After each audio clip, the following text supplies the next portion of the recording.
¿Qué hace la profe tan vestida de colores? Con una ropa tan hippie. Bueno, hola séptimo. Esta ropa no es hippie. No, es una polera tradicional del pueblo Tzotzil, del pueblo maya en México. Y para mí es un orgullo hacer esta clase con esta polera tejida en un telar del modo antiguo y por unas manitos tradicionales de seguro de una mujer hermosa. Así que vamos con la clase. La clase número 2 se denomina los mayas. Vamos a hablar en esta clase específicamente de las características generales de este pueblo. Vamos a hablar de su ubicación geográfica, dónde estaban, en qué lugar del mundo se ubicaban, la ubicación temporal, cuándo existieron, de cuándo hasta cuándo todavía existen y algunos aspectos de su sociedad y de sus creencias. Bueno, América precolombina tiene 3 grandes pueblos que vamos a estudiar esta unidad y uno de ellos son los mayas.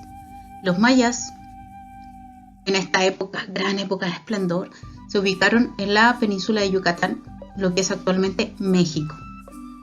Y sus ciudades más destacadas fueron Chichén Itzá, probablemente la más conocida, pero también está Tikal, Palenque, Itzá,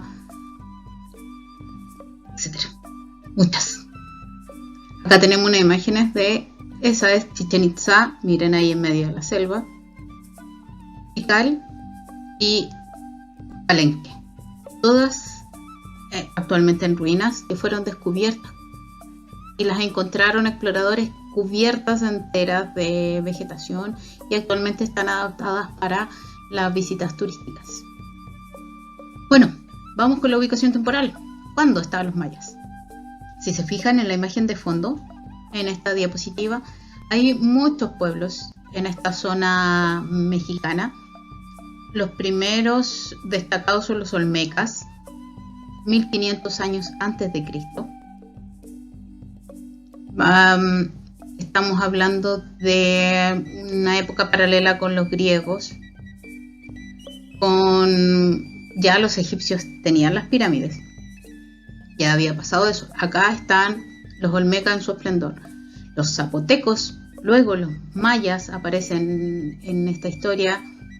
Y así hasta los aztecas, que son de estos pueblos los últimos antes de la llegada de los españoles. Bueno, hay una cronología de los mayas, es decir, una línea de tiempo que habla de distintas épocas dentro de su historia. Una época pre-maya, pero aún así estamos hablando de después de Cristo. Un imperio antiguo, el gran esplendor, la época clásica de los mayas, donde crearon todas estas maravillosas pirámides, donde se destaca la ciudad de Tikal, las ciudades de Palenque, Copán y Yaxchilán. Son 6 siglos de un boom, los mayas lo más grande de Mesoamérica en ese momento. Y luego viene una etapa que se llama postclásico, un imperio nuevo, donde aparece Chichén Itzá como la gran ciudad de esta época. Estas ciudades llegan hasta un poco después de la llegada de los españoles. Así que si han escuchado alguna vez que los mayas desaparecieron, pamplinas, bullshit. Nunca desaparecieron. Siguen ahí. Bueno, y en comparación con Europa, las primeras ciudades mayas aparecen en la época en que aparece Jesús en Medio Oriente y empieza el cristianismo.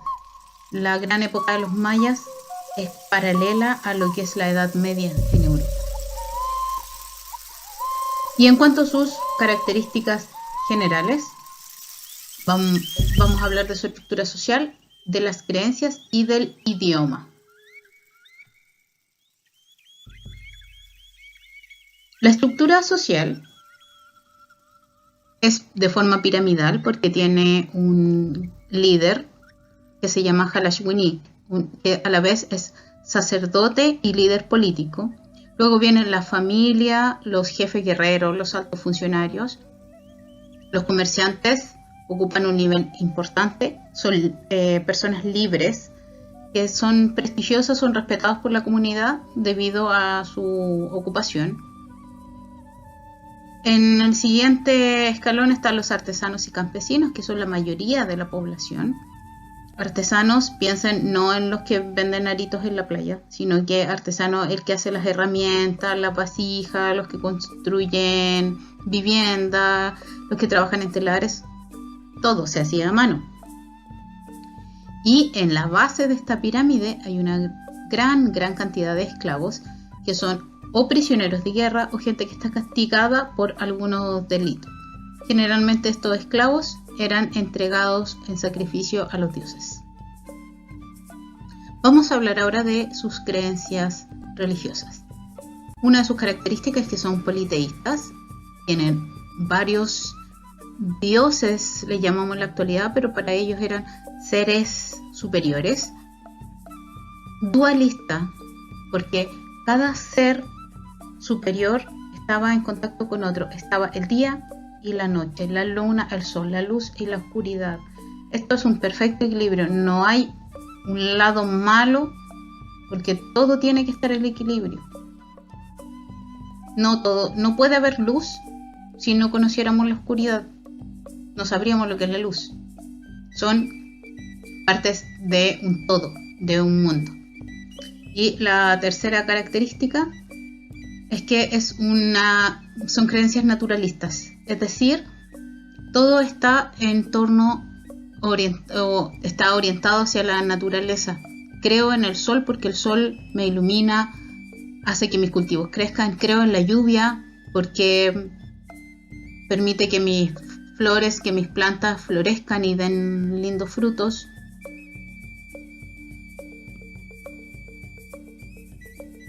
Y sus otros aspectos culturales, por ejemplo, el idioma. Es un idioma maya, pero que tiene muchas versiones locales. Por ejemplo, el tzotzil, que se habla en una zona montañosa, de donde es esta linda y hermosa camisa.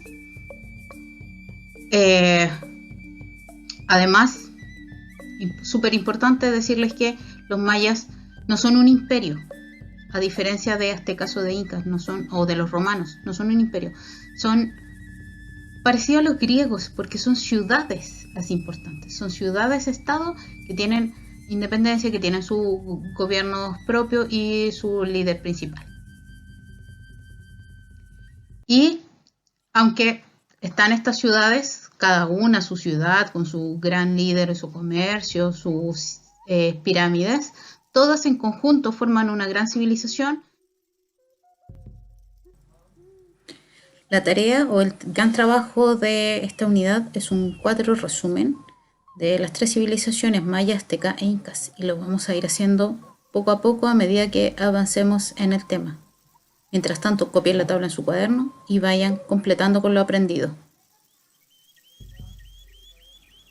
La próxima semana seguimos con el tema de los mayas, pero vamos a hablar de más bien la tecnología y los cultivos y las comidas. Delicioso.